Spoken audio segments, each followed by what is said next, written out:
Going on, everyone? John Matrix here. Hope you're all having yourselves a wonderful day. Thank you for taking the time to stop in and check out the video. Hope you enjoy it. We're going to be jumping into the SCP universe here again today with the Exploring series. This is a requested video for me to take a look at. The Exploring the SCP Foundation, the stars do not wait for you. Links will be down below in the description as always to the original video without my commentary and reaction, and to the Exploring series channel. Please do me the favor of going over there. If you like this video as we go through it, go over there, click the link, give this video a like. And if you're not already subscribed to the Exploring series channel, if you enjoy his content, you should definitely go over there and give the man a sub. He definitely deserves it. Makes a lot of wonderful content for the SCP universe as well as others.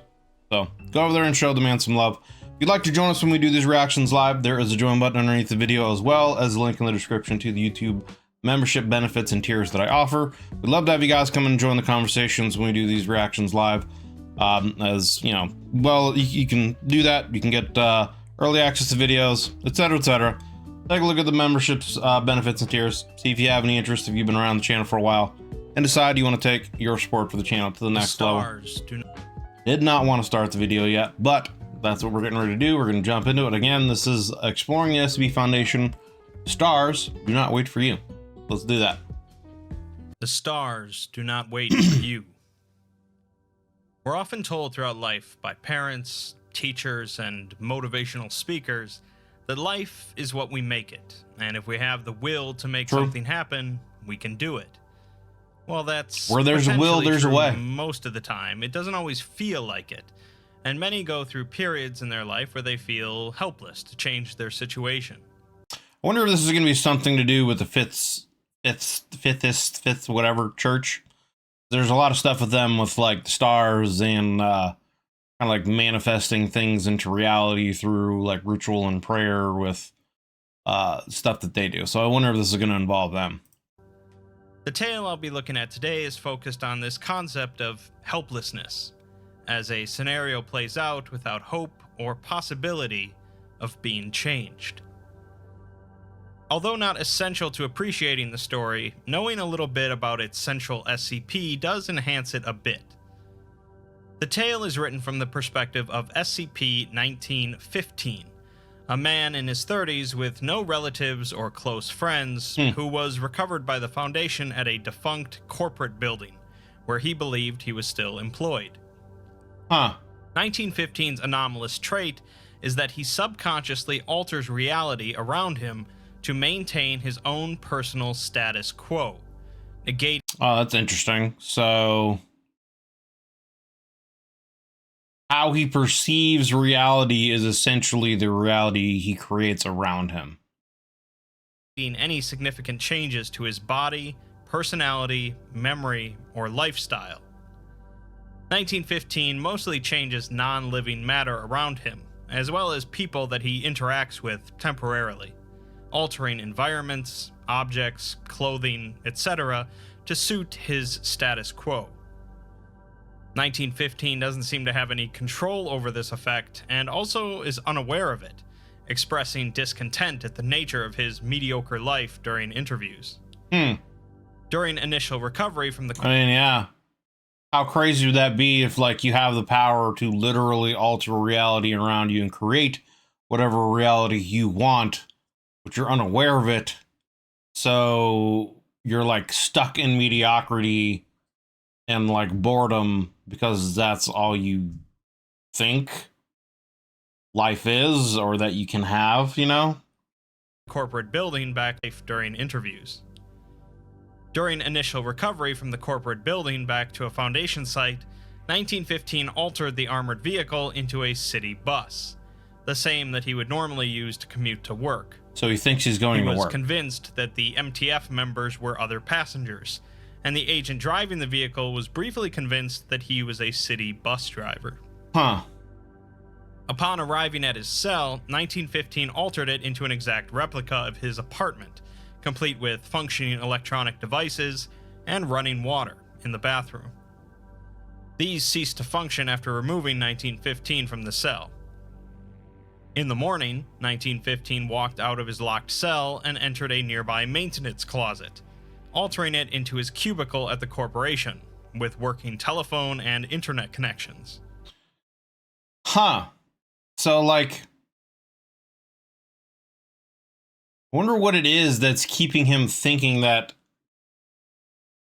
like, is it that he just thinks this is what is going on, or is he like really perceiving reality that way, and thus he's like, his belief is so strong that he's making it real? You know what I mean? Like, what is it that's keeping him trapped in this idea that he's just going to work on a daily, basis, and all these things around are changing? Like, what is it that is keeping him from, like, I guess, perceiving reality? Or I don't know how to phrase it. You know what I mean?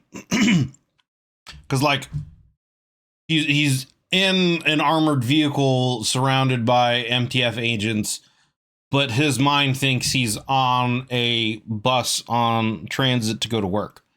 So then that, what is it that's keeping him from actually understanding that he's in an MTF vehicle? You know what I mean? And that he's surrounded by MTF operatives and not just passengers, and he's not just on a bus heading to work. He proceeded to apologize. Like, is it some kind of trauma or something, or what? To cite work by maintenance closet, altering it into his cubicle at the corporation, with working telephone and internet connections. He proceeded to apologize to... Damn. How sick would that be? You could just be like, you know what? I want Google Fiber. And you just have Google Fiber. You know? That'd be amazing in certain areas, dude. Because some places, you have really poopy internet. And that's all you get. To cite security for having to come in after hours to finish the budget report, as he needed the extra income.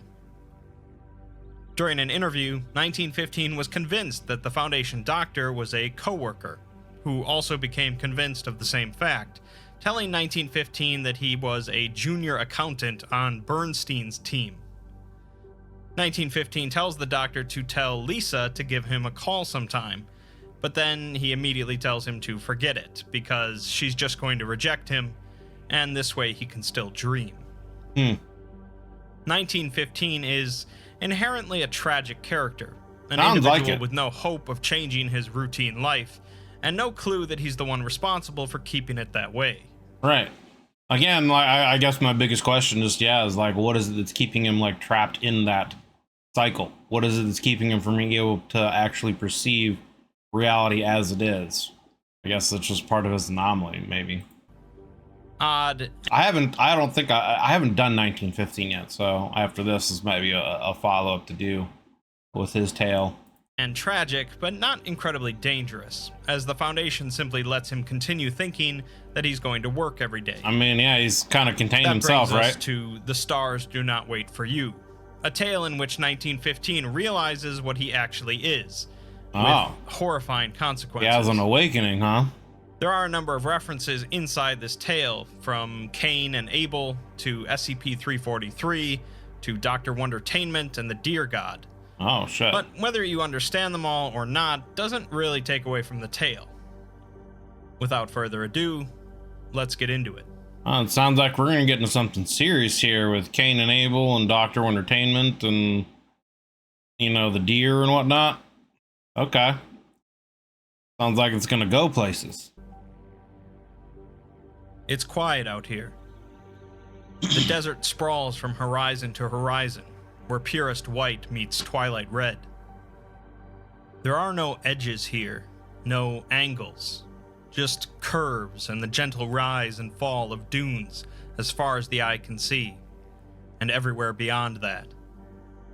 Had a visitor from some other world laid eyes on this place, they might have found it serene, even beautiful, pure. I can enjoy no such... Whenever he uses this art, it always just gives me Resident Evil, 7, Biohazard vibes. I think it's 7. It's either 6 or 7, but I think it's 7. Like, I just feel like that's what this house is. Anyway. Beautiful. Pure. I can enjoy no such delusions, regretfully, for I know what lies beneath and among the sands of the endless desert. A charnel house spanning an entire planet, 7 billion human souls ground thin and fine until no trace of their existence could ever be found. I know this because I put them all there. Oh, brother. It all happened so fast once we're gone. It began the day you that I have never known, found my power. The power I hid from myself in some previous life, for reasons I can now easily guess.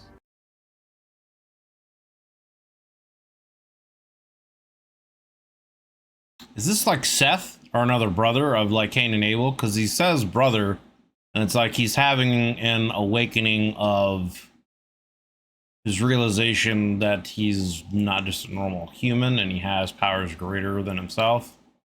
Yeah, never mind that. I want to listen to this again. I know this because I put them all there. Except illusions, regretfully, for I know what lies beneath and among the sands of the endless desert.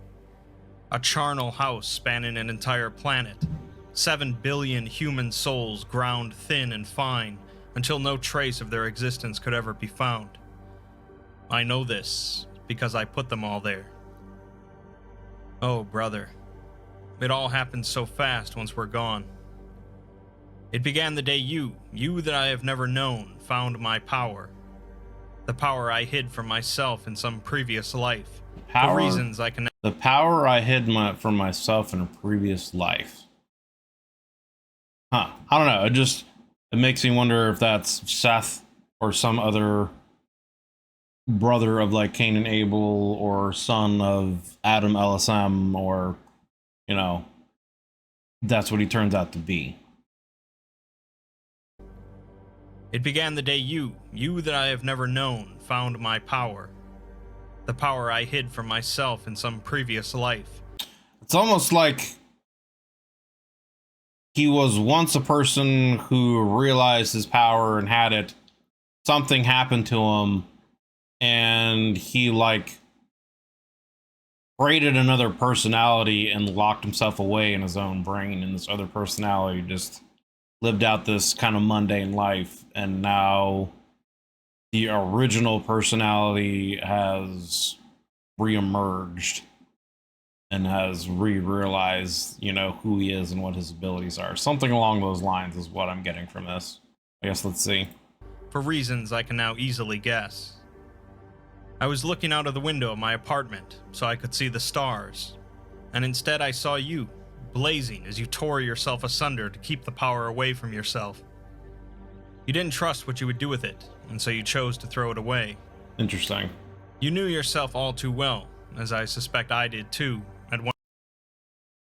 Kind of gives me like Phoenix Force vibes almost, you know, a being that has, you know, ultimate power that doesn't like, you know, the Phoenix Force in the X-Men became corrupted because of human emotions. It didn't experience emotions, and once it did experience emotions, it didn't want to give them up and leave Jean's body. Thus, the Dark Phoenix saga happened.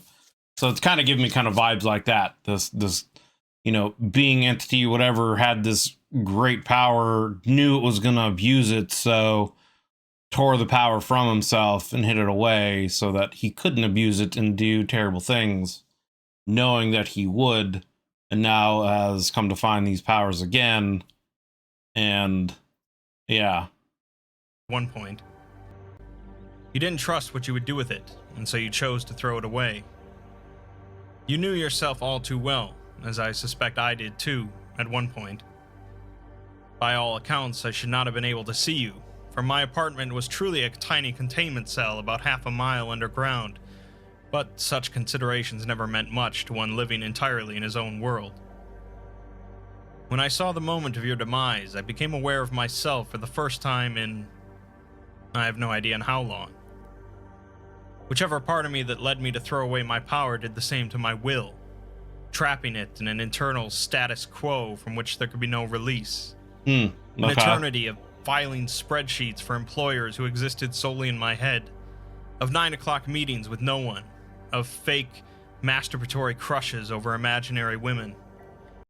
So he like created this mundane world of mediocrity to keep him like bogged down in order to not what's the word I'm looking for? to stifle his ambition, I guess. That he wouldn't, you know, strive for something greater and reawaken his abilities. An eternity of tired, grinding mediocrity. But that was over that night, with your soul burning in the atmosphere like the loneliest of stars. I awakened. I died. For whatever left that little cell turned apartment wasn't me anymore. I was never more than an earthworm, distinct from all the rest only in that I had a little more control over the soil in which I crawled.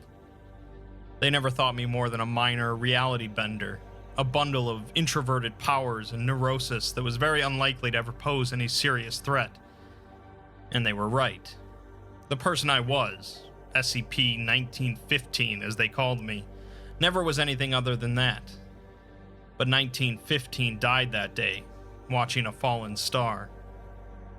The thing that then swatted the guards posted at its cell like they were less than gnats, that raised Site-17 into this fine white sand that is now so warm beneath the feet, that was something else.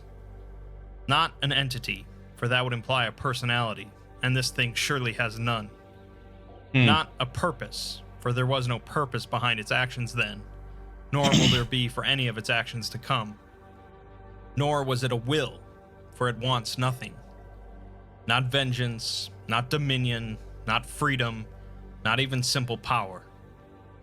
No, if I had to describe that thing as anything at all, it would be an absence, a void where the entity should be, a lack of purpose, an imbecile force devoid of all will, an absence. The sand is still warm to the feet. That means It's interesting he describes himself in this way. He essentially seems to have, like, attained a level of, like, godhood with, you know, whatever his reality bending or, you know, potentially something greater possibilities, anomalies, abilities, whatever are. But he'd mentioned, you know, that along with removing his powers, he also removed his will, and now he sees himself as an absence, you know, so that could be just the side effect still of that. He still has to find a part of him out there somewhere that is his will that would give him purpose. But it's just interesting hearing himself describe himself this way. There was no, like, malice, no purpose, no nothing behind his actions. It just happened. it means the sun still burns high above. I wonder why it lets it remain when all else was so quickly erased. It lets it remain. When it could so easily just reach and pluck it out of the sky. Had it been another, I'd suspect it was to mock humanity's memory. To mock that sliver of me that still persists in the flesh, stubborn like a buried tick. But this is the absence. It does not mock. After Site-17's destruction, retaliation soon followed. Standard containment teams at first, though certainly still enough to meet any anomaly the Foundation imagined could be contained in Site-17 with... Yeah, they still think he hasn't awakened his full abilities yet. ...overwhelming force. When those men failed to return, failed to even report their arrival, more serious measures had to be taken. Site-17 had always been isolated, and so they could act freely.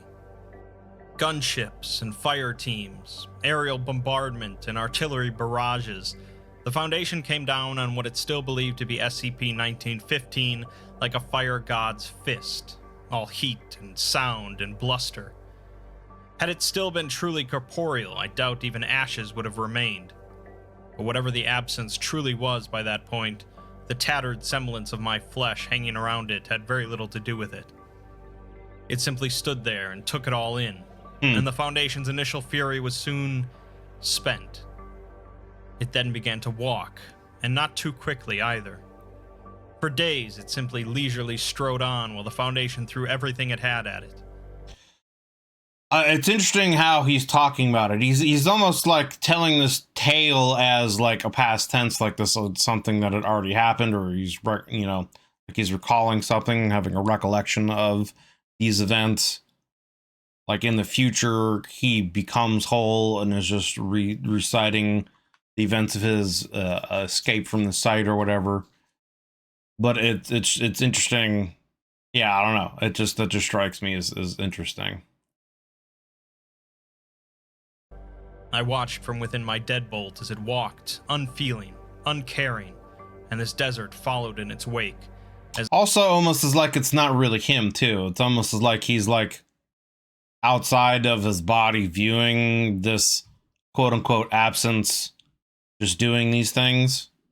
It's also interesting that he's still aware of, like, if he had his, I don't know, full faculties, I guess, that he probably would have taken things even further, destroyed the sun, etc., etc. But, you know, just despite the, like, human piece of him that was left in there, but because he doesn't have that piece, his will is still missing, that piece of him is still missing, that he, you know, it's almost like the vessel of what is him now is just acting kind of like on basic instinct or something. As inscrutable and unstoppable as its harbinger. We are not quite alone here. Some stubborn immortals persist, wretched creatures. A continent away, an ancient man still walks, tormented by 3 mocking voices. He believed that once he was the only one left, he would be allowed to rest. He was wrong. Cain, I would assume. Beneath the ground is a soul, suffocating as the earth Abel, slowly grinds its assume. sanity to mulch. From its prison of gold and rubies, there would be no release. Elsewhere lies a once smiling god, as the sands cover his prone figure. He does not resist. He had once promised the world his love, promised humanity the stars. I think it's Methuselah Sand now, pours right? through his fingers as he tries to gather his flame together. His people. But it is dying, and they are dead. Extinguished. When someone walks, they are bound to reach somewhere eventually, despite everyone's best efforts. And so the absence arrived at its first city, the sands at its heels like an obedient lapdog. Oh, there have been villages and towns before that, but the absence didn't seem to care enough to bother with them. It simply walked by, leaving them to the whims of the sands, which were only ever singular in their intent. But through the streets of the city it strode, as mobile task forces fought and fell to buy the civilian population just a few more minutes to evacuate. By this point, hiding what was truly going on became impossible, of course, as street after street sank beneath that gentle, crawling tide. The Foundation had, of course, attempted to... I wonder if this, like, where this is, because, I mean, it sounds like he's in a desert somewhere, so, like, I'm picturing this, like, in Egypt or something like that. I don't know. Like, somewhere in that region, Egypt, or somewhere in the Middle East. to evacuate the city once it realized there would be no stopping the absence. But if I've learned anything in my eons as a corporate peon, is that organizing an operation of that magnitude is something that takes a lot more time than the Foundation had. Yeah. It's a wonder they managed to save as many as they did. As for the rest, it had waited until night fell. I imagine it was an eerie sight, that lone figure standing beneath the frozen light of other worlds in that empty intersection between financial and residential districts, where train tracks used to be before the old steam locomotives went out of service and were never replaced by newer ones. Yes, it waited until it could see the stars. Then it burned. Without heat, without light, without life. It burned a hole through the city, and there was nothing to fill it in. Reality cannot suffer a vacuum, they always said, but the absence had shown how little it cared for reality. So it was gone, just like that. How does one explain something like that? How do you describe what isn't there? Just instantly, like, removed the city from existence. Just, yeah, like you said, just burned a hole in reality. Where one moment was a city of 500,000, the next, it wasn't. To the place it was, even the sands wouldn't come. It was just a scar. It was nothing. Damn. It was then, I believe, that the Foundation realized it could not stand alone. The Yeah. next few months of the Absence March saw them turn to their sometimes allies. Coalition mage killers and thermonuclear strikes. Initiative paladins and holy relics. Sniper rifle or sacred sword. Burning inferno or divine retribution. The Absence did not care. And soon the Foundation had no allies left to turn to. It then called on its Damn, once so vicious nothing's working on enemies. it. ink eaters wove their art in maddening patterns to break the minds of the infinite. Archivists and librarians poured from To break the mind of the infinite. That, yeah. the Okay. ways, bringing with them the knowledge of 100,000 worlds. Clockwork titans shook the barren whiteness of the sands with the thunder of metal. They're bringing in, like, Church of the Broken God and all kinds of stuff here to fight this being, and seemingly, obviously, they're incapable of doing anything against it, essentially, is what it sounds like. The absence did not care. And soon, the Foundation ran out of enemies. In a last act of desperation, they then committed their final, most painful betrayal. The Wardens unleashed upon the world their prisoners. Of these, I have made note, though I doubt the absence did the same. On the blasted wasteland that was once Boston, it was assailed by two brothers. One savage, the other somber. One violent, the other reluctant. They nevertheless fought with a graceful unity to take the breath away. In their eyes, Damn. That would be something that I would love to see in, like, an anime format. A battle with Cain and Abel against this being in the middle of the city of Boston.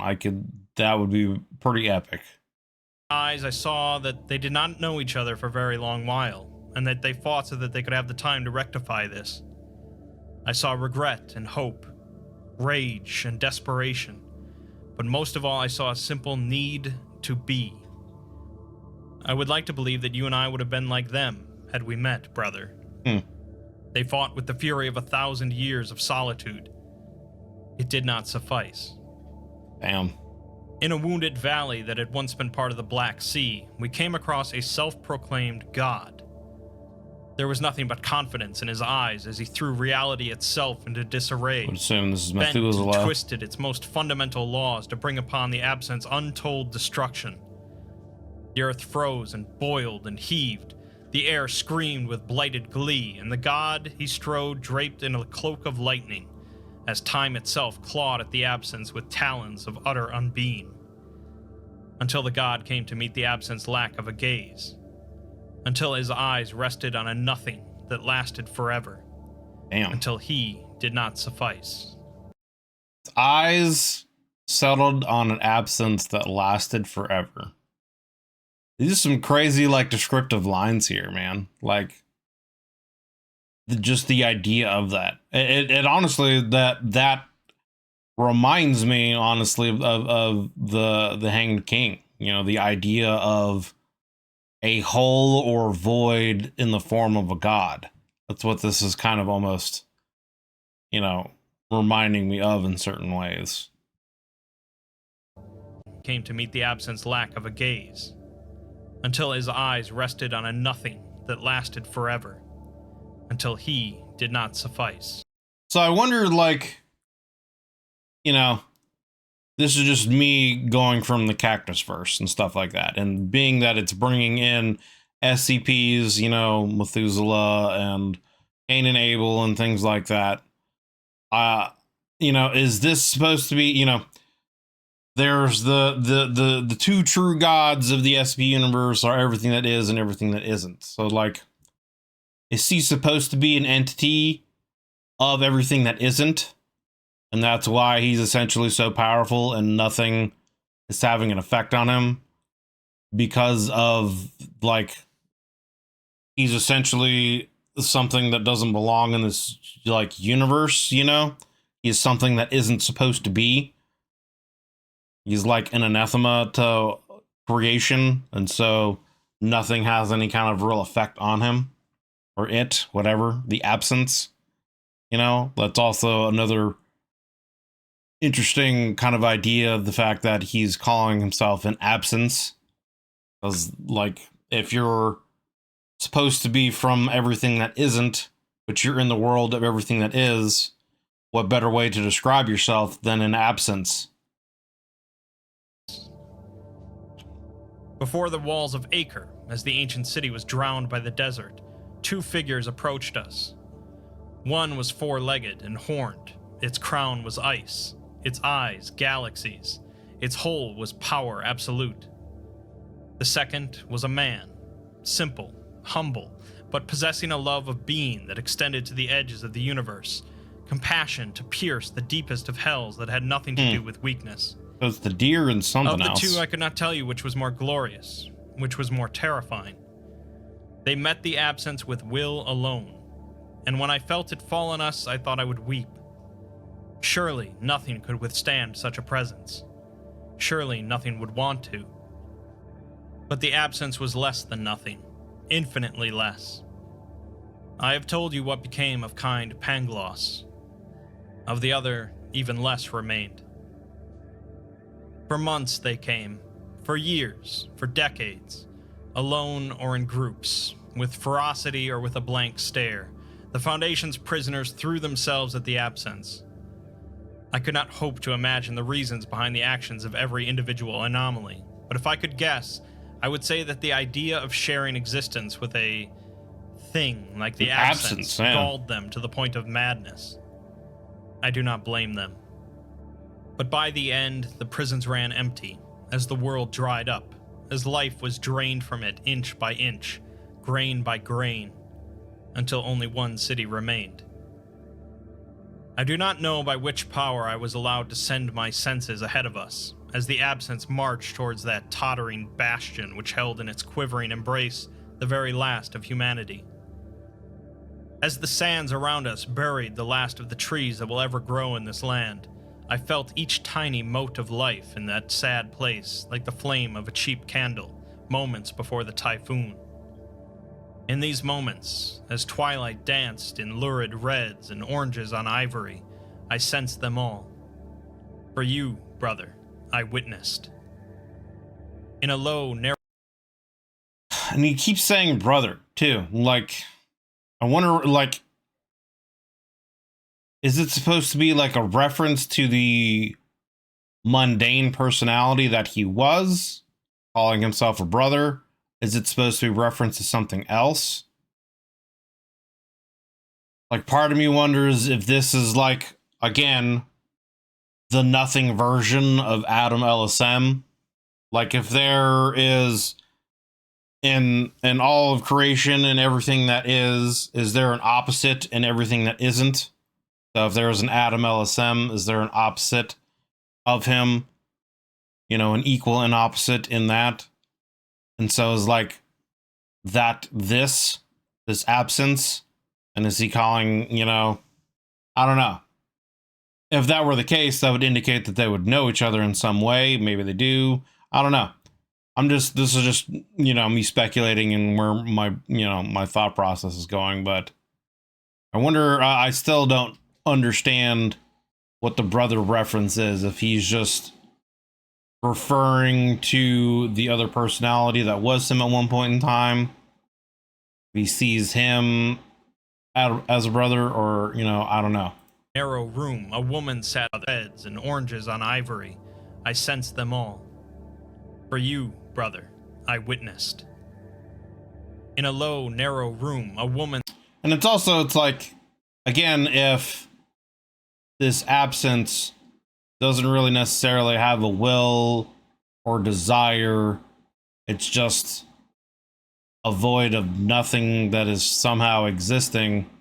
What is it like? What is it? Why is it destroying everything? Like, what is it gaining from that? You know what I mean? Is it just, again, reacting on instinct because it perceives all these things as threats that keep coming at it? Or does it have a reason to want to destroy something? Again, if it's because it's something from everything that isn't, you know, maybe it has a natural instinct to want to destroy everything that is. You know, I don't know. Again, this is just speculation. Woman sat hunched at the oranges on ivory. I sensed them all. For you, brother, I witnessed. In a low, narrow room, a woman sat hunched at the foot of her even narrower bunk, and couldn't bring herself to pray. She had lost her mother when she was but a babe, and though she was no longer young, her features still displayed to all the violence of that incident. Her mother stood before the eater of children and did not budge, and when they both fell down, she sang still the praise of her Lord. So this is like, that reminds me of the tale of the flood, when Noah created the flood, right? And she was like the mother that stood there in the doorway after sending her child off, the Davite. That's what it's reminding me of. I don't know if that's the case or not, but She lost her father in the first days of the war against the Absents, as the Paladins marched with holy fervor in their eyes. Her father had been a believer, had always been a solid presence in her life, an anchor immovable by anything but regret. He had promised her he would be back. He did not mean to lie. But his God had forsaken him when it counted most, forsaken all of them. And now Naomi knelt at the foot of the ever-narrowing bunk and could not pray, so she cursed instead. Below, in a series of dank cellars which might have at one point stored cheeses, a woman of about 40 tinkered with broken toys. When she was young, she'd made wonders. Such wonders. Wondertainment. In every line etched across her prematurely old face, I saw what could have been, had it not been for the Absence. For me. In the dim light and the soft noise of rotting wood crumbling beneath calloused fingers, I saw the death of potential, the death of all possibility. Though Isabel was stubborn, as she always was, she knew that this toy would be her last. Just as well, she thought. After today, there would be none left to play with it. On the rooftop of the highest building still standing, an elderly man watched the world come to an end. He was once an agent of the Foundation, once one among 100,000, ready, prepared, and collected. His duty was to instruct new agents what was proper for an agent to do, how it was proper for an agent to think. And he had been very good at his job, since generally his recruits survived for long enough to thank him. But what was he now, he wondered, as he watched the sands pour over the paltry last line of defense that a few defiant fools erected the day before. His lads and lasses were all long since dead, and all that he knew, all of his years of training and experience, yeah, what in can the you end do? they amounted to less than nothing. What can you do in the face of a being with that much power? You know, what really can you do? You're just a person. You just kind of have to, I guess, accept the inevitable. You know, I mean, if it were me in that kind of situation, I would probably do the same thing. I would try to find the best vantage point to watch the world end, because what else are you going to do in those final moments, you know? No longer an agent, for there was no longer an agency. No longer a teacher, for the students were gone. No longer a man, since, well, it would not do to repeat that, now would it? No longer anything, and that was the cruelest joke. It no longer mattered if the Absence arrived, he thought. They were already within it.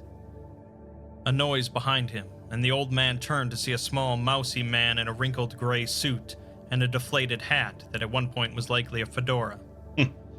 He looked at the old man but said nothing. Lombardi looked back and didn't know if to laugh or cry. Soon it ceased to matter. Such was the end. Quiet, small, bereft of heroics and great deeds, free of pretensions of great meaning. One night there was human race on the planet Earth. Next gone. The next, there wasn't. And that was that. The stars did not wait for you, brother. When you took my power, when you burned yourself in the skies above, they looked upon you and felt nothing. The stars did not wait for humanity, for all the promise it showed, for all the promise others saw in them. But what of the Absence? What of me? I am, by all accounts and possible qualifications, the greatest monster this world has ever saw. Perhaps that any world saw. And yet, brother, I see now that the stars wait for us. For me. Where is the justice in that? Seek it not, for there is none. But the fact remains, brother. The stars do not wait for you, but they wait for me, to take them into my embrace, I suspect I shall not be long.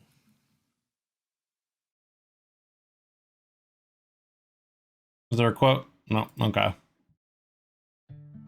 Very interesting tale. I also kind of wonder, like, is this also supposed to be, you know, just thinking there at the end, is this supposed to be also kind of another, like, Scarlet King reference? This kind of being that just devours everything. That's the only other SCP that I could think of that's like this that I know of, is this, because that's what the Scarlet King is about. He wants to go and destroy everything. And so, like, I could see that being referred to as an absence. And the fact that at the end of the tale, it's the stars are waiting for him to come to them to do the same. He's like the great destroyer that's going to go and devour and destroy everything in existence. And seemingly nothing else can stand against them. So the only other SCP that I can think of that is capable of anything like that would be like the Scarlet King at full power. But if it's not, then yeah, the only other thing I could think of, like, obviously could just be someone who's an extremely powerful reality bender that, for whatever reason, wants to wipe out existence. But I also, like I said, I wonder if it's a situation as well where it could be somehow this is some kind of being from everything that isn't, that is somehow in the world reality of creation and wants to go and just destroy everything. I do find it interesting, though, at the very beginning of the story, you know, like, it talks about how this being knew who it was, knew what its power was, and was afraid of how it would use it and abuse it, or didn't want to, you know, necessarily destroy everything. So it tore the power from itself and hid himself away, essentially. Like I said, it seems like he almost created like this mundane personality that just perceives the world in this particular way in order to trap itself and not have any kind of ambitions or aspirations for anything greater, and would just experience this mediocrity. But it eventually rediscovered what it is, and I guess potentially, but it still seems like it didn't fully discover everything, right? Because it still mentioned that it had, not only did it tear its power away from it, but its will. And it still seemed like, even though it gained its power back, it didn't have its will or intention, and almost was kind of just running on instinct. It does make me wonder, if no one attacked it, would it have just, like, let things be, you know? Was it just a situation where this absence was acting in self-preservation? Doesn't seem to be the case, right? Just because of the statement at the end of the video where it says the stars are waiting for me to come and devour them, essentially. So yeah, I don't know. Interesting. I would love to hear, you know, your guys, you know, comments. Obviously, there's plenty of people out there that have more knowledge about what this SCP probably is, and our references to, if it is a Scarlet King, if it's something else, what it is, etc.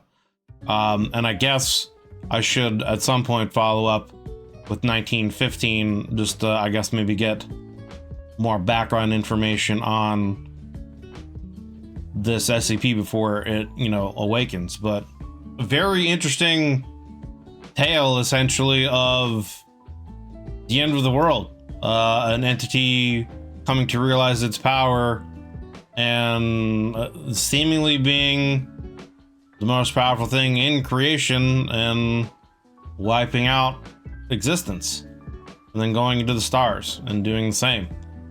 The stars don't wait for you, being a reference to the, you know, they don't wait for humanity, but they wait for us to come to them and, you know, do the same thing. So very interesting tale, very interesting tale. So yeah, that was the Exploring series, Stars Don't Do not wait for you. Links will be down below in the description, as always, to the original video without my commentary and reaction, and to the Exploring Series channel. Please do me the favor of clicking those links if you enjoy this video.